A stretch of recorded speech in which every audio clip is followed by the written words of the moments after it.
Sesuai dengan tugasnya, Balai Standarisasi dan Pelayanan Jasa Industri Palembang terus memberikan pendampingan, optimalisasi teknologi, serta konsultasi jasa industri seperti pengujian, sertifikasi, hingga kalibrasi.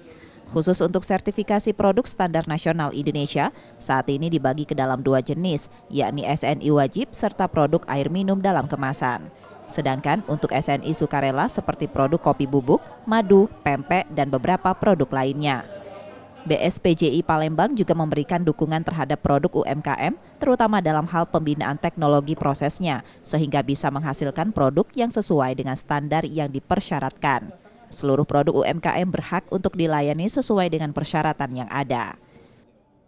Dengan UMKM kita melakukan pembinaan dengan UMKM. Jadi ada beberapa UMKM yang kita lakukan pembinaan, kita bina teknologi prosesnya, produknya bisa menghasilkan produk yang bermutu, artinya yang sesuai dengan standar yang dipersyaratkan.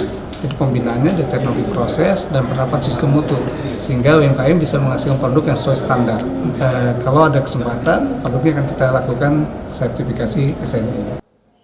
BSPJI mengungkapkan sertifikasi produk ini merupakan hal penting dalam sebuah industri, terutama untuk meningkatkan nilai tambah sebuah produk. Nur Muhammad, Kompas TV, Palembang, Sumatera Selatan.